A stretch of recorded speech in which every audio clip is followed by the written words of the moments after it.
मित्रों, जय श्री गणेश, नमः संस्कृताय, जय बाबा विश्वनाथ, जय मां अन्नपूर्णा।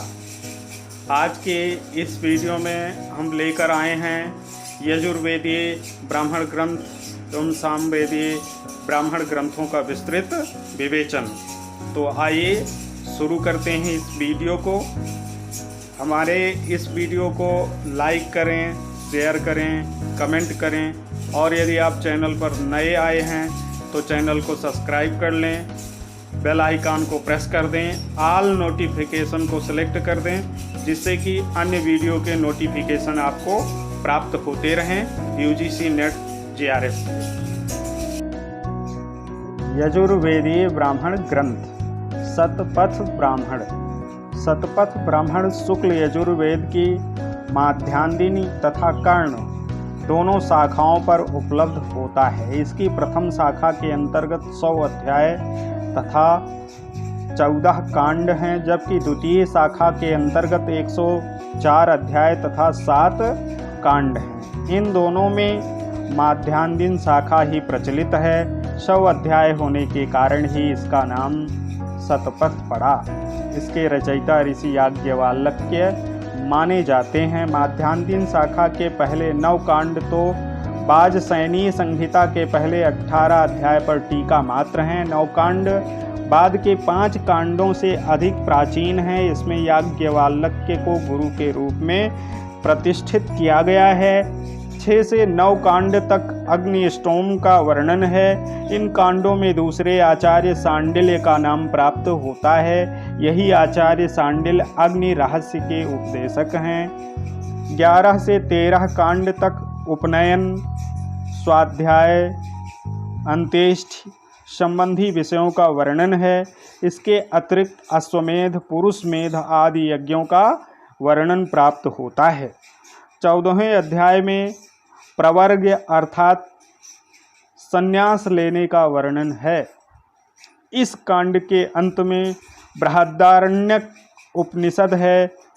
यहीं पर अंत में याज्ञवल्क्य को शतपथ ब्राह्मण का रचयिता कहा गया है।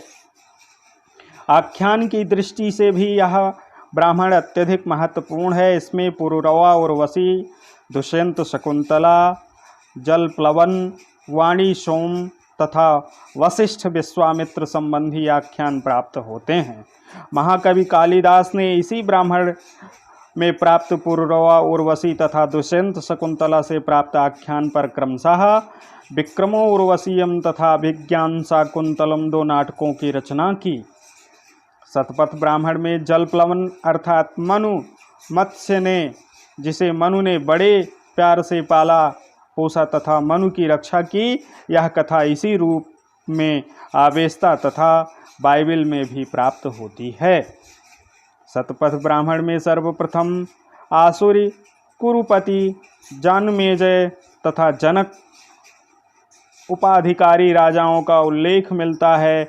यहीं पर प्रथम बार बौद्ध साहित्य में प्राप्त होने वाले आहर्त, श्रमण और प्रतिबुद्ध जैसे शब्दों का प्रयोग हुआ है।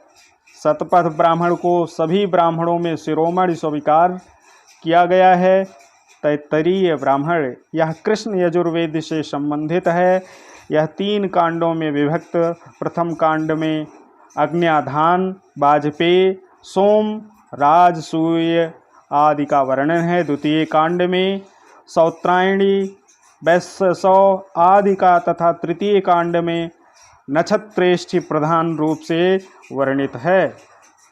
उपयुक्त विषयों के अतिरिक्त इसमें भरद्वाज, नचिकेता, प्रहलाद और अगस्त्य विषयक आख्यायिकाएं, सत्य भाषण, वाणी की मधुरता, तपोमय जीवन, अतिथि सत्कार, संगठनशीलता, ब्रह्मचर्य पालन आदि आचार दर्शन तथा सृष्टि विषयक वर्णन प्राप्त होता है।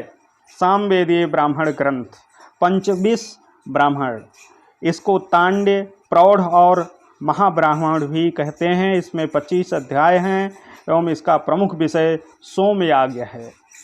एक दिन से लेकर अनेक वर्षों तक चलने वाले यज्ञों का इसमें वर्णन है। इस ब्राह्मण का सबसे महत्वपूर्ण अंग व्रतात्य स्तोम है। इसके द्वारा व्रात्य भ्रष्टों को शुद्ध करके ब्राह्मण वर्ग में सम्मिलित किया जाता था। खडबिंश ब्राह्मण, इसमें 26 अध्याय हैं। यह केवल नाम से ही स्वतंत्र ग्रंथ है, वास्तव में यह पंचविंश ब्राह्मण का परिशिष्ट ही है। खडबिंश ब्राह्मण के अंतिम 6 अध्याय ही अद्भुत ब्राह्मण के नाम से प्रसिद्ध हैं। इसमें उत्पत्तों की शांति का और उत्पातों की प्रमुख शांति का वर्णन है। छांदो योग्य ब्राह्मण, इसमें 2 प्रपाठक हैं जो 8 कांडों में विभक्त हैं। इसके मंत्र ब्राह्मण भी कहा जाता है। साम विधान ब्राह्मण, इसके अंतर्गत कृच्छ, अतिकृच्छ आदि व्रतों, पुत्र ऐश्वर्य की प्राप्ति के लिए अनेक प्रकार के अनुष्ठानों का वर्णन किया गया है। इसके अतिरिक्त इसमें 3 प्रकरण प्राप्त होते हैं। आरसेप ब्राह्मण, इसमें भी 3 ही प्रपाठक हैं। यह सामवेद की आरसानुक्रमणी का कार्य करता है। देवता अध्याय ब्राह्मण, देवताओं तथा छंदों का विवेचन इसमें प्राप्त प्रचलित है। यह 3 खंडों में विभक्त है। संहिता उपनिषद ब्राह्मण, इसमें सामगान पद्धति का वर्णन किया गया है। वंश ब्राह्मण, इसमें सामवेद के गुरुओं की वंश परंपरा का वर्णन है। जमनीय ब्राह्मण, इसमें यज्ञानुष्ठानों का वर्णन है। इसे तवल्यकार ब्राह्मण भी कहा जाता है। अथर्ववेदीय ब्राह्मण ग्रंथ गोपथ ब्राह्मण, अथर्ववेद पर यह एकमात्र ब्राह्मण उपलब्ध है। इसके ऋषि गोपथ हैं। यह 2 भागों में विभक्त है, पूर्व गोपथ तथा उत्तर गोपथ। पूर्व गोपथ, इसमें 5 अध्याय हैं जिसमें ओंकार का वर्णन, ब्रह्मचर्य का कर्तव्य, ऋत्विजों के कार्य, संवत्सर, सत्र, पुरुष मेध, अश्वमेध, अग्निहोत्र आदि प्रसिद्ध यज्ञों का वर्णन है। उत्तर गोपथ, इसमें 6 अध्याय हैं। विभिन्न यज्ञों का और आख्यायिकाओं का वर्णन इसी में मिलता है।